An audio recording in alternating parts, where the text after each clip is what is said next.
Assalamualaikum warahmatullahi wabarakatuh. Selamat datang di talkshow kali ini, yaitu di Unibang Talk. Saya Marsa Alfa Jajuli dan hari ini akan melaksanakan talkshow perdana dari Universitas Bakti Asih Tangerang yang merupakan salah satu rangkaian dari acara Disnatalis Universitas Bakti Asih Tangerang yang pertama. Tema yang akan dibawakan pada hari ini yaitu kiat melaksanakan perkuliahan sambil bekerja. Nah, di sini aku nggak sendirian, bersama dengan para alumni dari Universitas Bakti Asih Tangerang. Halo teman-teman. Halo, aku Dian. Oke. Sebelum lanjut membahas tema yang akan diangkat pada talkshow kali ini, kita kenalan terlebih dahulu yuk sama para alumni dari Bakti Asih Tangerang. Halo, aku Aisin, aku dari Prodi Keperawatan. Halo, aku Dian dari Prodi Keperawatan juga, kelas karyawan.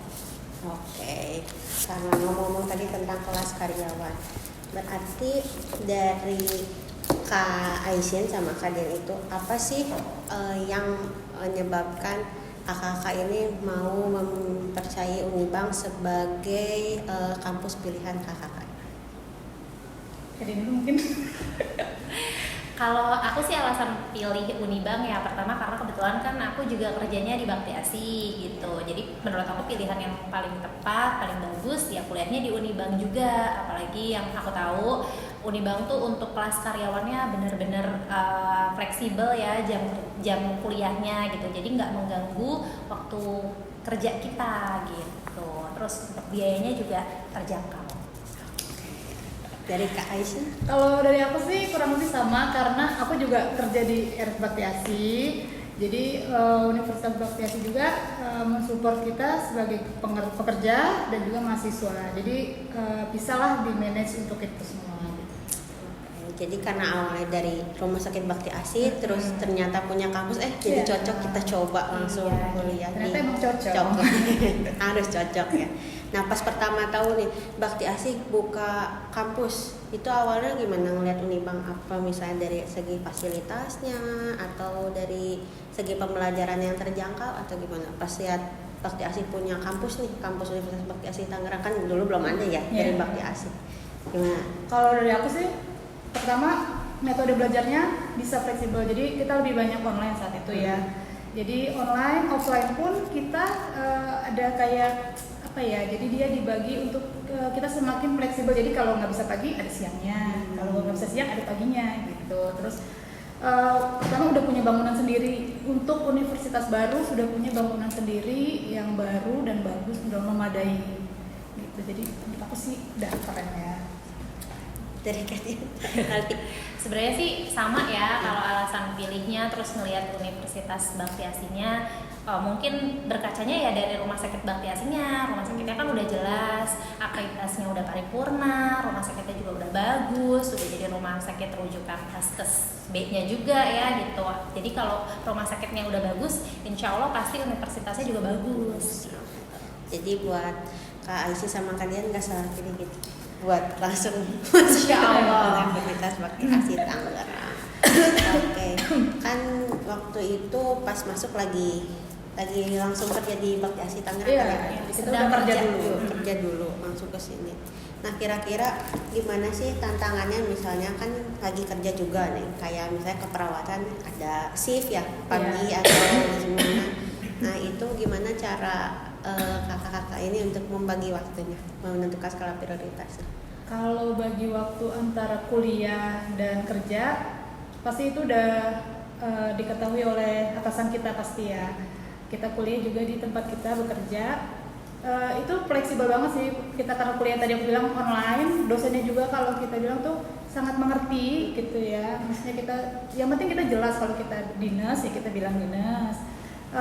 Maksudnya kuliah tuh nggak mempersulit lah kayaknya dosennya juga mengerti kalau oh iya udah dinas, nanti ada lagi jamnya misalnya seperti itu sih. Ya sebenarnya sih sama ya, karena kita kerjanya sama-sama di Rumah Sakit Bakti Asih juga ya. Jadi memang kalau untuk tantangannya ya ada untuk pembagian waktu ya, tapi untungnya Universitas Bakti Asih tuh udah punya LM-nya sendiri yang bisa diakses kapan aja. Jadi kalau untuk waktu sih alhamdulillah kita nggak kesulitan ya buat ngaturnya gitu. Oke, biasanya kan kadang kita kesulitan ya, apalagi kerja sambil kuliah. Nah ngomong-ngomong nih, apa sih salah satu motivasi terbesar dari Kak Dian sama Kak Aisin bisa melanjutkan ke udah kerja nih terus mau sambil lanjut pendidikan, lanjut kuliah gitu? Awalnya karena apa? Kalau di keperawatan sih karena jenjang karir dan mengharuskan kita S1 gitu ya. Jadi dari PPNI-nya ya. Kebetulan kita kerja, ada tawaran kuliah di universitas yang emang bekerja sama dengan Baktiasi, memang punya Baktiasi. Ya, kenapa kita nggak lanjut aja gitu. Iya. Jadi awalnya selain buat yang kerja menunjang mungkin ya, jenjang karir. Tapi nanti kira-kira mau ada lanjut lagi nggak kan, misalnya dari keperawatan kayak satu keperawatan terus nanti jadi nurse? Iya, harusnya sih lanjut ya. Biasanya kalau keperawatan jalurnya kayak gitu ya. Iya, harus nurse, kalau nggak kepake lagi ya. Iya, insya Allah lanjut dan tetap di Universitas Baktiasi Tangerang. Nah, ngomong-ngomong tadi kan udah ngelaksanain kerja sambil kuliah. Nah, kira-kira ada nggak sih support terbesar dari lingkungan sekitar, misalnya keluarga, teman, atau dari teman-teman kerjanya? Kalau dari aku sih ya, di ruangan aku tuh sangat amat mensupport. Jadi kalau aku butuh tenaga mereka di saat aku misalkan mau UAS, UTS, mereka sangat mau backup kerjaan aku. Jadi aku sangat amat bersyukur sih bisa punya teman yang mau support gitu. Kalau keluarga pasti mendukung aku buat melanjut ke S1, apalagi di Unibang deket, masih satu kerjaan, satu label pekerjaan, ya jadi apa yang dirugikan. Aku sama sih ya, apalagi kalau aku kan udah berkeluarga, jadi dukungan suami, dukungan anak, dukungan keluarga tuh penting banget, dan alhamdulillahnya sih semua tuh ngedukung. Gitu aja sih kali. Jadi pokoknya yang paling penting supportnya itu ya, apalagi kalau satu tim kerjaan kan biasanya suka kalau misalnya ada yang ribet atau apa, ini mah saling backup. Itu kelebihannya rumah sakit Baktiasi itu perawatnya tuh saling support. Gitu. Keluarganya tuh sangat erat kalau di aku ya, kalau di ruangan aku tuh sangat erat. Jadi satu sama lain saling menutupi, membantu gitu. Kalau ada kekurangan ditutupi. Jadi jangan sungkan-sungkan juga ya, misalnya dari kita ada apa, misalnya pagi kuliah ada ini, pasti langsung bantu di backup. Saling bantu. Oke, kita nanya ke pertanyaan selanjutnya. Nah, misalnya kan kita, dari Kak Aisin atau Kak Dian kan udah mulai kuliah nih, kan mendapatkan apa ya, ilmu baru di dunia perkuliahan.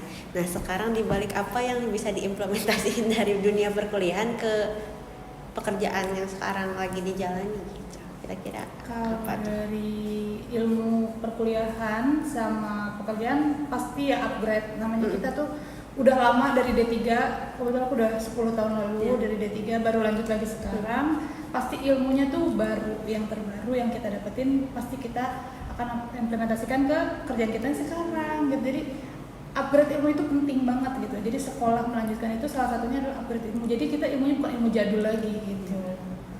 Bener banget, apalagi kan sebelumnya kita tuh dari D3 ya gitu. Jadi memang ada pelajaran-pelajaran yang sebelum kita kuliah tuh kita belum tahu gitu, karena di D3-nya belum didapetin. Nah, setelah kita kuliah di Unibang, terus kita udah dapetin ilmunya, jadi bisa kita pakai di pekerjaan kita gitu.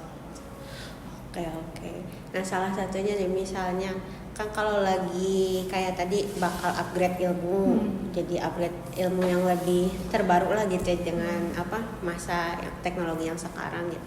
Nah, kira-kira gimana sih cara ningkatin kinerja belajar dari dunia perkuliahan gitu dengan waktu yang padat misalnya di pekerjaan itu, gimana cara meningkatkannya, efisiensi belajar dari masing-masing Kak Dian atau Kak Aisin gitu, barangkali ada. Kalau efisiensi belajar kita kelas karyawan ya, sambil bekerja, sambil kuliah, ada tantangannya pasti, tapi kita pasti bisa lewatin. Itu masih di bawah lah, maksudnya masih bisa lah, itu bukan hal yang sulit banget kalau kerja sambil kuliah di tempat yang kita kerja itu ada universitasnya yang mendukung untuk kayak karyawannya itu mengupgrade ilmu, pekerjaan juga membantu gitu. Jadi kalau misalnya efisiensi belajar pasti harus atur waktu, itu pasti banget harus bisa atur waktu. Jadi kalau misalnya kerjanya pagi, berarti tugasnya antara siang atau malam gitu sih. Mungkin waktu bermainnya atau betulnya yang dikurangi gitu. Bener banget. Oke, kan tadi udah ngelewatin nih gimana kuliah sambil kerja atau support dari lingkungan sekitar dan yang lain-lain yang udah diterapin di Kak Dian sama Kak Aisin. Nah, kira-kira apa sih yang akan membentuk pribadi masing-masing di masa yang akan datang dengan pengalaman yang udah dijalanin di sekarang? Kalau dengan pengalaman kita kuliah daring ya jadinya, Mm-hmm. online Iya, dan offline gitu. Sambil kerja. Iya, dan sambil kerja, jadi tentangnya ada online, offline, kerja, kuliah, lumayan ya. Itu buat kita pasti pertama manajemen waktu, jadi disiplin karena harus ada tugas, walaupun kita kerja, kita punya tugas tetap harus kita selesaikan dua-duanya. Jadi kalau nggak manajemen waktu, disiplin, pasti kita Jadi lebih tahu prioritas Iya, ya. kita harus bisa mana yang harus lebih dulu, yang lebih penting gitu.